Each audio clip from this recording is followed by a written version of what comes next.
Gloria. Después de tomar su asiento. Bonito ver a todos y cada uno de ustedes en este día. Déjenme darles la bienvenida a todos. Bienvenidos sean a la casa del Señor. Amén. Mire, pues hoy me toca compartir con ustedes. El miércoles pasado, me voy a referir a la enseñanza de Roberto, del pastor Roberto. Él nos hablaba de que nuestra vida puede ser representada como una línea recta, ¿cierto? Y decíamos que todo venía desde el punto A, donde todo comenzaba, y terminaba en el punto Z, ¿verdad? Pero que entre medio de este punto A y de la Z siempre tenemos puntos intermedios. Tenemos el B, la C, la D, la E, etcétera, etcétera. El problema a veces es que nosotros nos desviamos en nuestro camino, ya sea porque no sabemos cómo llegar o porque nos desenfocamos y tomamos caminos equivocados. Y hablando de esto, mire, hay una anécdota mía que no sé si algunos de ustedes ya la hayan escuchado. Para mí, yo creo que esta última, hablando de desenfocarnos, es uno de los mayores causantes de pérdida de rumbo y de dirección en nuestra vida, en nuestras familias, nuestros matrimonios, nuestras carreras y, por qué no decirlo, también en el ministerio. Recuerdo que una vez, hace como unos 15, quizás unos 10 años atrás más o menos, en ese momento mi entonces pastora me pidió que la acompañara a ver un lugar donde queríamos hacer un retiro de mujeres.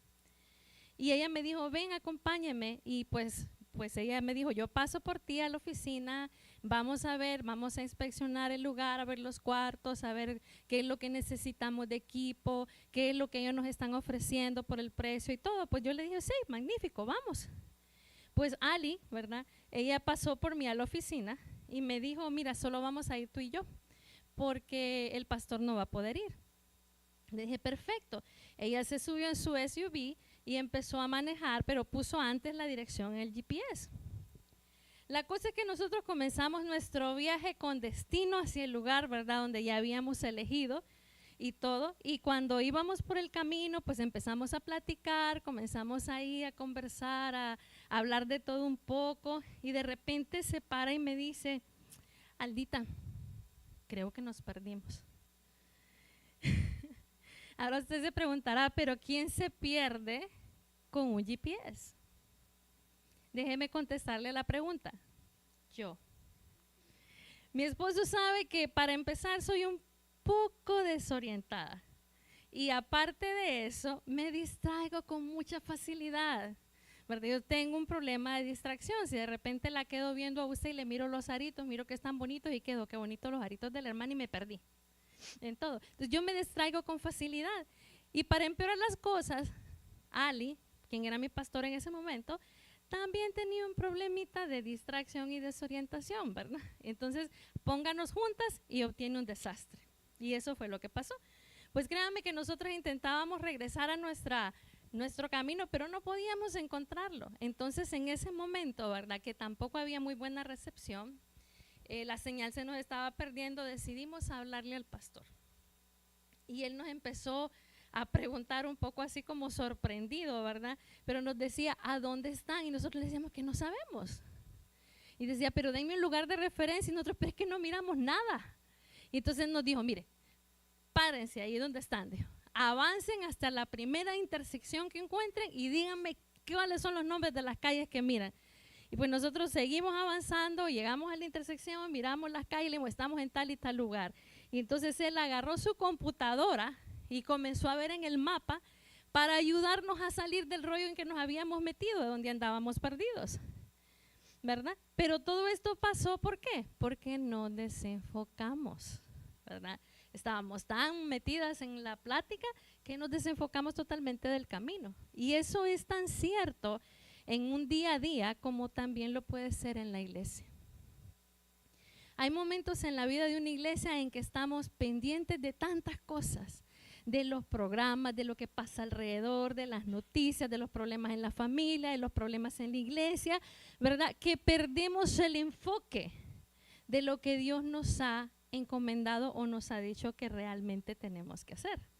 Ahora bien, como iglesia, y estoy hablando ahorita de esta iglesia, de la iglesia en que nosotros estamos y amamos. Como iglesia tenemos un propósito, ¿cierto? Tenemos una dirección, tenemos una meta que alcanzar, tenemos una misión.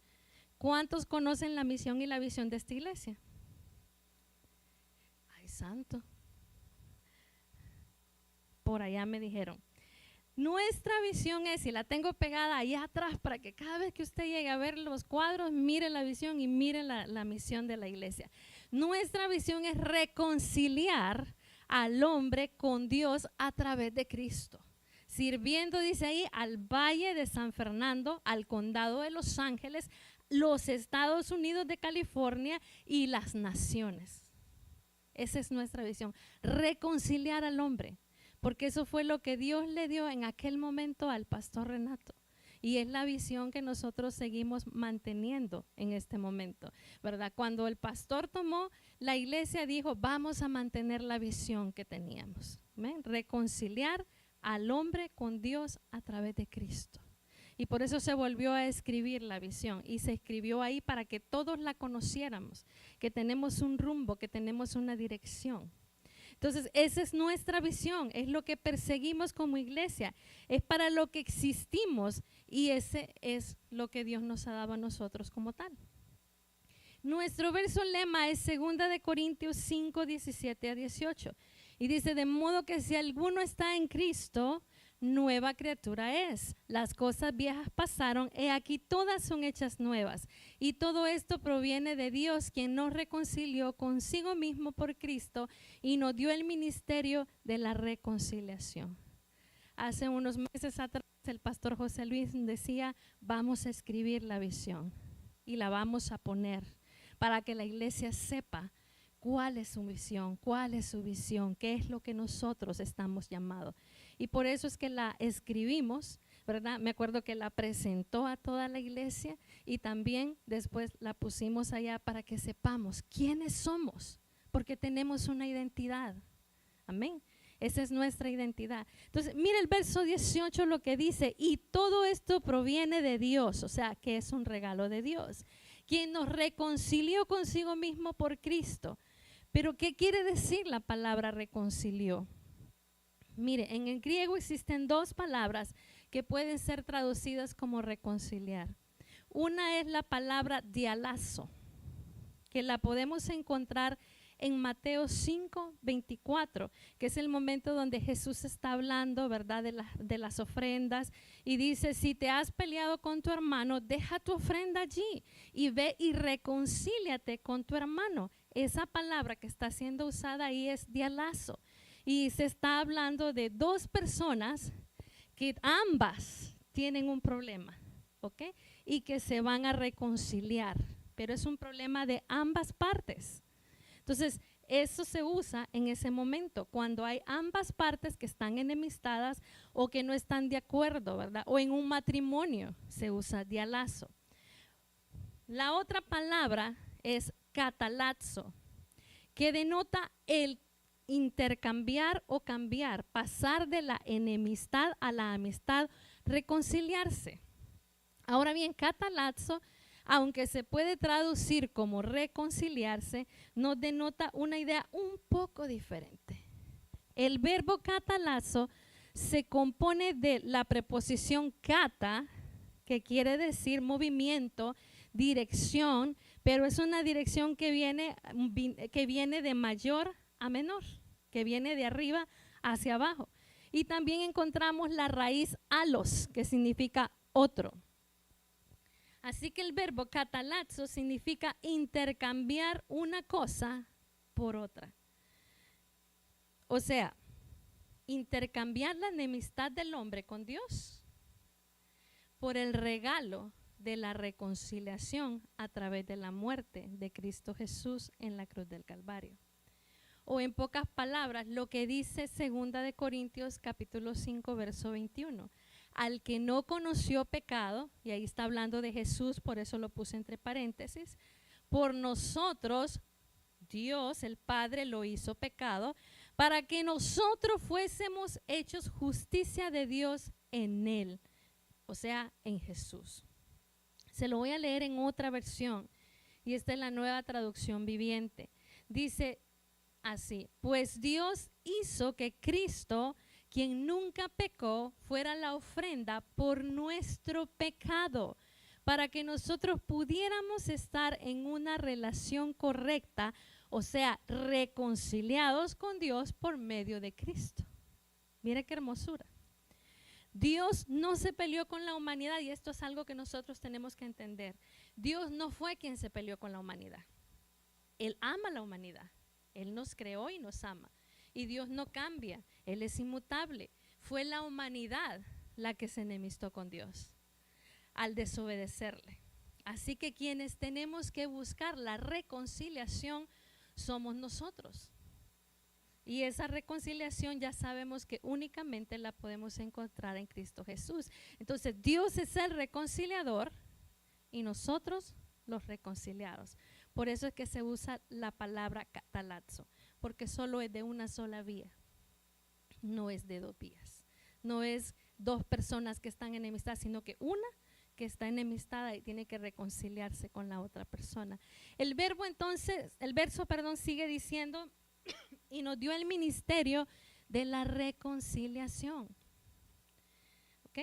Catalazo ya vimos que es el verbo, pero ahora nos encontramos con un sustantivo, y ese es katalagei, que significa reconciliación. Pero esta vez dice que Dios, el Padre, nos dio a nosotros como iglesia de Cristo el ministerio, que es la palabra griega, es diaconía, de la reconciliación. Diaconía, que de donde proviene nuestra palabra diácono, diaconisa, quiere decir servidor. Alguien que ministra, que ejecuta una orden, alguien que presta a otros los oficios del afecto de Cristo, aquellos que ayudan a satisfacer una necesidad hacia otras personas, que ofrece asistencia, que es un sirviente, es una ayuda, un servidor, un ministro, eso es un diácono. Entonces Dios nos ha dado a nosotros, y esto es con toda la iglesia. Si alguna vez usted se preguntó cuál es mi ministerio, este es su ministerio. Dios nos ha dado a toda la iglesia el trabajo, la responsabilidad de anunciarle al mundo que puede reconciliarse con Él. Ese es su ministerio. Ese es mi ministerio. Que Dios ha provisto un camino, que hay esperanza, que Dios nos ama tanto, que tomó nuestro lugar en la cruz y pagó por nuestros pecados. Esa es nuestra labor como iglesia, para eso existimos. Usted no está puesto aquí para juzgar a nadie, y eso lo hablábamos en la mañana, ¿verdad? Ni tampoco para señalar a nadie, y mucho menos para hacer acepción de personas. No estamos puestos para eso. El problema es que como iglesia nos hemos desenfocado. Hemos olvidado de dónde el Señor nos ha sacado a nosotros mismos. Hemos olvidado que antes estábamos tan perdidos o más perdidos que los que están ahora allá afuera. Algunos de nosotros en aquel tiempo éramos borrachos, como decíamos ahora en el mediodía, adúlteros, fornicarios, ladrones, maledicientes, asesinos, qué sé yo. Olvidamos que un día alguien se acercó a nosotros. Alguien nos habló de Cristo. Alguien compartió con nosotros el mensaje de la reconciliación y nos llevó hasta los pies de Cristo. Y ahora hasta caminamos como pavos reales algunas veces, con altivez, con un rostro que nadie nos puede ver, y hasta las manos ponemos en una posición media extraña ahí, con medio un estilo ahí, creyéndonos superiores. No, es que yo no ando con pecadores, yo no me junto con esa chusma. Olvidamos lo que realmente Jesús requiere de nosotros. Jesús le dijo a sus discípulos, y preste atención a esto, son versos que todos conocemos, Mateo 10, 7 al 9, y yendo, y aquí es cuando está mandando a los 12 discípulos, les dice, y yendo predicad diciendo, el reino de los cielos se ha acercado, sanad enfermos, limpiad leprosos, resucitad muertos, echad fuera demonios, de gracia recibiste, dad de gracia, dad de gracia. Si hoy tú y yo somos salvos, no es porque nosotros lo merecíamos. No es porque éramos tan buenos, tan bondadosos. No, es porque el amor de Dios es tan grande, tan infinito, tan inmerecido, que Él pagó el precio por ti y por mí. Tú y yo somos inmerecedores de su gracia y de su perdón. Entonces, ¿por qué razón nosotros no podemos compartir ese hermoso mensaje con otros? ¿Por qué me lo guardo para mí? Y parece que nos volvimos egoístas donde yo soy salva, qué bonito, voy a la iglesia, qué hermoso, pero es para mí. ¿Por qué no lo puedo compartir con otros? ¿Sabe por qué? Porque nos desenfocamos. Porque nos olvidamos para qué fuimos llamados, porque estamos tan ocupados en otras cosas, en ver lo que el mundo nos ofrece, en escuchar otras voces que nos dicen que nosotros valemos mucho, que somos lo mejor que existe en el universo, que nos merecemos todo lo que nos pueda venir bueno, porque nos hemos vuelto humanistas y porque todo gira alrededor de yo me lo merezco. Yo me valgo tanto, yo aquí, porque eso es lo que Satanás enseña. ¿Has oído todos esos mensajes bonitos que a veces le mandan a uno y uno, ay, qué bonito el mensaje? ¿Sabe qué? Ese no viene de Dios. Porque las cosas no giran alrededor tuyo, giran alrededor de Dios. Entonces nos olvidamos que sin Cristo no somos nada. No somos nada. Qué maravilloso es que como iglesia nosotros nos llevamos bien, y déjeme decirle que esa es una gran realidad. Como iglesia nos llevamos bien, como iglesia compartimos hermosos momentos, como iglesia tenemos unidad, como iglesia hay armonía, hay amor, qué lindo. Pero ¿qué pasó con el resto? ¿Qué pasó con el mandato divino del Señor? Jesús, al ascender al cielo, les dijo a los discípulos, Marcos 16, 15, y todos se lo saben, y les dijo, id por todo el mundo y predicad el evangelio a toda criatura. Esa fue la gran comisión. Eso fue lo que Jesús le dijo a su gente, a sus discípulos.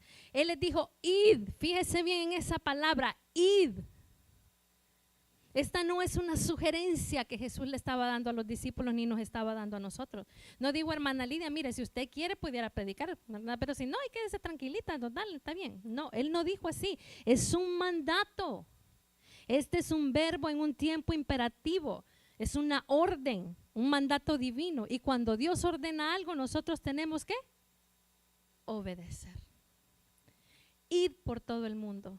Y eso no era con los 12. Ahí estaban todos. Les dijo, id por todo el mundo y predicad el evangelio a toda criatura. Entonces nosotros tenemos que salir de nuestra comodidad en que estamos. ¿Sabe? Hace más o menos unos 16, 17 años atrás escuché a un maestro de la Biblia dar una enseñanza que estremeció mi vida muchísimo y me hizo entender esta realidad. Este maestro decía que la iglesia se había encerrado entre 4 paredes, al punto tal que nos aislábamos totalmente del mundo exterior. Y esto nos impide que hagamos la voluntad de Dios. Entonces él decía que hemos enseñado inclusive a nuestros hijos a que ellos no pueden relacionarse con alguien que no sea cristiano. Y hemos hasta llegado al extremo de ponerlos en escuelas cristianas, que no está malo, no está malo, pero lo hacemos no con el espíritu de que ellos aprendan del Señor, sino que para que no se contaminen con los otros que no son cristianos. Entonces lo hemos puesto como en una especie de burbuja donde nadie puede entrar, nadie puede penetrar, y así está la iglesia, así, en una burbuja, para no tener contacto con el mundo. ¿ok? Esa es la forma en que nosotros estamos. Nos hemos vuelto como una pequeña islita amurallada y hemos levantado un gran cerco y todo alrededor para que nadie pueda entrar, porque según nosotros no nos queremos contaminar. Qué equivocados estamos. Déjeme decir eso. Estamos equivocados. Como iglesia hemos malinterpretado este verso que dice que las puertas del Hades no prevalecerán contra la iglesia. Y me reía porque el hermano Carlos lo mencionó durante la oración. Nos hemos hecho una falsa pintura en la que se mira a la iglesia siendo atacada por las huestes del infierno, y la iglesia está ahí sosteniendo la puerta para que el infierno no entre, para que no nos contaminen, y estamos deteniendo aquella puerta. Cuando Jesús nunca fue eso lo que quiso decir. Nunca. En realidad la forma de ver este verso es diferente. El problema es que nos hemos vuelto en una iglesia defensiva, donde siempre estamos defendiéndonos, cubriéndonos, buscando cómo guardarnos, cuando lo que el Señor quiere es que seamos una iglesia ofensiva. Cuando ese verso lo que en realidad le está diciendo a usted es que la iglesia es la que está parada, la iglesia es la que está empujando, la iglesia es la que está forcejeando para entrar allí y sacar las almas que se están perdiendo. Una iglesia ofensiva. Esa es la forma de ver ese verso. Dios no quiere una iglesia que se la pase aguantando palos todo el tiempo como que si fuéramos una piñata, siempre defendiéndonos. Dios quiere que seamos una iglesia agresiva, dispuesta a cumplir la voluntad de Dios, dispuesta a hacer lo que Dios nos ha encomendado a hacer, y que ni nada ni nadie nos pueda detener de alcanzar al perdido. Nadie. Ni el infierno mismo, ni todas las potestades, nadie. Ni las puertas mismas del Hades, como dice ese verso, podrán detenernos de ir y arrebatar las almas para Cristo Jesús. El problema es que Satanás nos ha querido tener engañados. Nos ha puesto una venda en los ojos, nos ha cegado el entendimiento, nos ha confundido para que no avancemos. ¿Usted se ha preguntado por qué tanto ataque a esta iglesia? Si somos 15, 20, 25, ¿por qué tanto ataque? Porque el enemigo sabe quiénes somos en Jesús. Y sabe que si usted y yo entendemos esa realidad, no va a haber nadie capaz de detener lo que Dios tiene para nosotros como iglesia. Entonces Él nos ha tenido confundidos, nos ha hecho creer que tenemos que apartarnos, que tenemos que aislarlo para que no nos contaminemos. Nos tiene entretenidos con cualquier otra cosa que se inventa, desenfocados totalmente de la obra que Él nos ha encomendado hacer.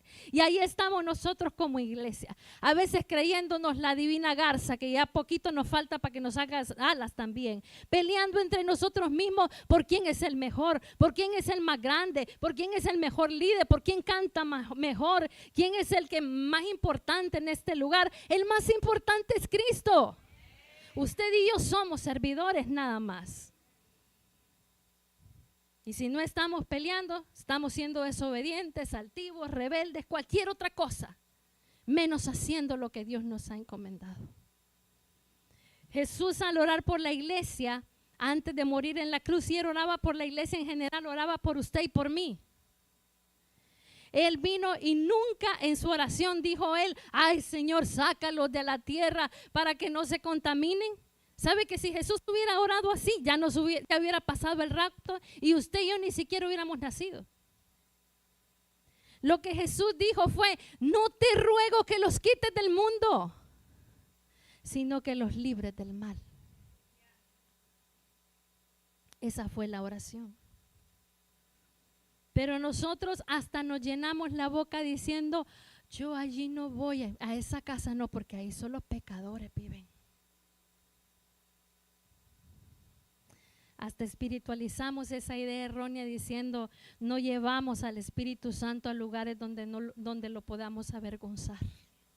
Y estas son verdades a medias, o como les decía yo ahora a mediodía, medias verdades también, como usted le quiera llamar.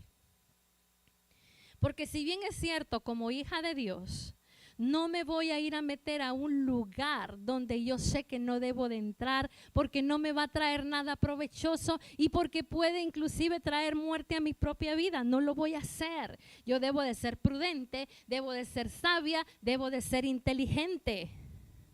¿Okay? Pero nosotros hemos llevado esa frase a otro nivel, súper espiritual, a un extremo equivocado, en donde decimos que como cristianos no podemos participar de una reunión con gente no cristiana, porque no nos queremos contaminar con el pecado de los demás. Y no me apedree todavía, por favor, se lo pido. No me apedree todavía. Aquí viene el verso para explicar esto. Marcos 2:15 al 17.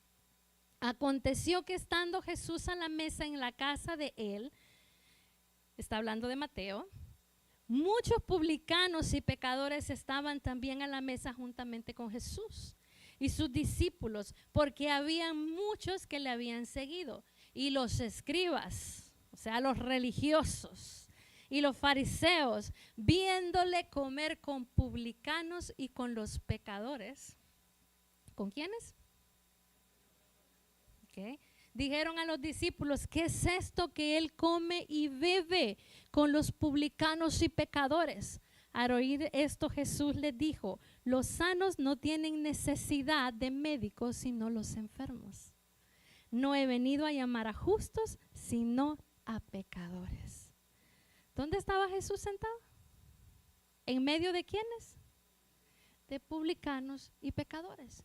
Y si usted va a ver a Jesús en la mayor parte de su ministerio, está rodeado de publicanos, pecadores, prostitutas, adúlteros, fornicarios, de todo tipo de pecadores. Entonces, ¿quiénes somos nosotros para decir que no nos tenemos que sentar con nadie? Tampoco le estoy diciendo que se vaya a ir a meter a la fiesta de Halloween que va a ser su vecina ahorita que venga octubre, ¿verdad? No me malinterprete.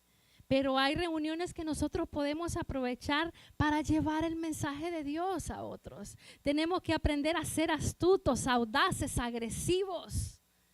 Pero si estamos encerrados entre las cuatro paredes, ¿cómo le vamos a avisar a la gente que Cristo viene pronto, que hay que correr por la vida, que hay que buscar la salvación? ¿Cómo? ¿Cómo le voy a decir que vienen tiempos peligrosos y que necesitan escapar por su vida? Tenemos que salir de este encierro en que estamos. Tenemos que ir y arrebatarle las almas al enemigo. Ese es el corazón del Padre. Dios no quiere que nadie se pierda. Mire segunda de Pedro, capítulo 3, verso 9, y ya me enredé la lengua. El Señor no retarda su promesa, según algunos la tienen por tardanza, sino que es paciente para con nosotros, no queriendo que ninguno perezca, sino que todos procedan al arrepentimiento. Ese es el corazón del Padre. El Padre ama al que está perdido y quiere rescatarlo. Por eso mandó a su Hijo Jesús a morir en la cruz. Si Él no nos amara, no hubiera mandado nunca a Jesús. Él no necesita de nosotros. Nosotros necesitamos de Él. El corazón del Padre es un amor por el perdido. Por eso nos encomendó a nosotros el mensaje de la reconciliación. ¿A quién va a usar Él para llevar su palabra? Él no va a mandar a otro, nos va a usar a usted y a mí, porque nosotros ya conocemos la maravillosa obra redentora de Cristo Jesús, ya conocemos ese amor. A usted y a mí que hemos sido lavados con la sangre del Cordero y que hemos experimentado la dulce paz que viene al reconocer a Cristo como nuestro Salvador personal.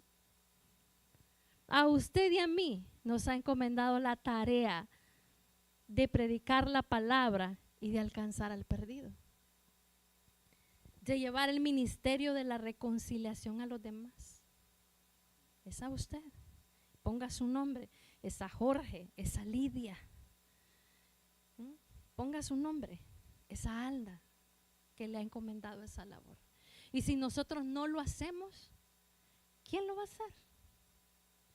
Romanos 10, 14, 15, y este verso es hermoso. ¿Cómo pues invocarán a aquel en el cual no han creído? ¿Y cómo creerán en aquel de quien no han oído? ¿Y cómo oirán sin haber quien les predique? ¿Y cómo predicarán si no fueren enviados? Como está escrito, cuán hermosos son los pies de los que anuncian la paz, de los que anuncian buenas nuevas. ¿Quién le va a hablar a otros de Cristo? ¿Los ángeles? Ellos no pueden. ¿Saben ustedes que los ángeles no pueden? Porque ellos no han experimentado el pecado y por lo tanto no han experimentado la redención. Entonces no saben lo que es estar perdidos sin Dios y experimentar ese maravilloso perdón de Dios. Somos nosotros los que debemos de hablar de lo que Dios ha hecho en nuestras vidas.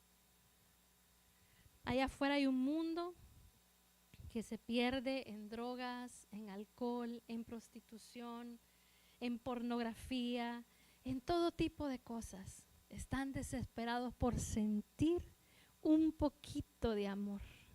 Y cada día se hunden más en esos vicios y en esos pecados sin esperanza alguna. Ellos necesitan que alguien les señale el camino, que alguien les diga que en Cristo hay una salida. Pero ¿cómo podemos cumplir con la misión de Dios? ¿Cómo yo, como persona, o nosotros como iglesia podemos cumplir con esa misión que Dios nos ha encomendado? Una es a través del evangelismo, de compartir con otros nuestro testimonio, de mostrarles a nuestra comunidad el amor de Cristo. No señalándolos, no juzgándolos, no condenándolos, sino al contrario, mostrándoles el amor de Dios a través de nuestro servicio a los demás, de nuestras acciones. Acerquémonos a aquel que está necesitado. Necesitamos representar a Cristo no solo con palabras, sino también con nuestros hechos. No es el trabajo de uno. No es el trabajo del líder de evangelismo, no es el trabajo del equipo del evangelismo, es el trabajo de toda la iglesia. Tenemos que acercarnos a las personas y demostrarles que genuinamente estamos interesados en ellos, en sus necesidades. Mostrarles que podemos ser compasivos y compartirles el mensaje de amor. Debemos mostrarnos amigos, pero amigos de verdad. Vivir lo que predicamos. No solamente decir soy cristiano, sino que mostrar que soy cristiano y que en mí mora el amor del Señor. Invertirnos en formar relaciones con estas personas. Esto requiere de tiempo, claro que sí, y requiere de un esfuerzo, claro. No se trata de solo dar un papel, ni de solamente hacer un tipo de proselitismo porque ya nos parecemos a los políticos. Venga a mi iglesia, pero solo hacemos eso y nada más. Se trata de mostrar que Cristo es real y de demostrarle a todo el mundo que Cristo vive en nosotros. Amén.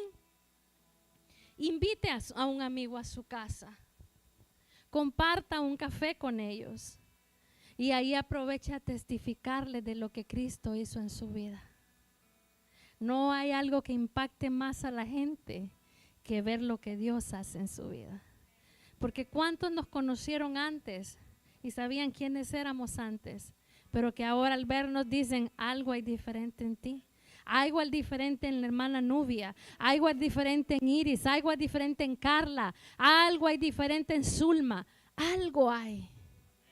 Porque nos conocían como éramos antes y ahora pueden ver una diferencia. Testifíqueles de lo que Cristo ha hecho en su vida. Como les decía, hay muchas maneras de evangelizar. Podemos hacer evangelismo personal, que es hablar con una persona. Podemos hacer un evangelismo explosivo, es que yo toco a la hermana Lidia toca al hermano Jorge a la hermana Nubia y de repente tenemos esta iglesia llena. Podemos hacer un evangelismo masivo, que es el evangelismo que practican los grandes evangelistas en arenas, en teatros y en todo tipo de lugares. También puedo tener un evangelismo en redes sociales, ese Facebook que usted tiene, ese Instagram, ese YouTube, úselo para Cristo. En vez de publicar el montón de tonteras que a veces publicamos, mejor dígale: ¿sabes que Cristo te ama? ¿Sabes que Cristo viene pronto? ¿Sabes que Cristo murió por ti? ¿Sabes que Cristo quiere darte su bendición? ¿Ah? Utilicemos las redes sociales, los medios de comunicación, como decíamos, la radio, la televisión, el internet. Utilicémoslos para evangelismo. Los grupos familiares, ahora los mencionábamos en la mañana, son también una forma de evangelizar, porque yo puedo llevar a alguien a mi casa y presentarle el evangelio de Cristo ahí. Hay muchas maneras. Lo cierto es que algo tenemos que hacer como iglesia. Debemos de levantarnos, de salir de esta comodidad en la que hemos caído e ir y cumplir con la misión de Dios que Él nos ha encomendado. Ya basta de excusas, porque somos especialistas en excusas. Ay, pastores, que mire, yo trabajo, salgo bien tarde, vengo bien cansado y no tengo ni tiempo. ¿Y usted a quién le dijo que Jesús buscó gente desocupada y haragana? Él buscó pescadores, recaudadores de impuestos. Él buscó doctores, gente que se mantenía ocupada igual que usted.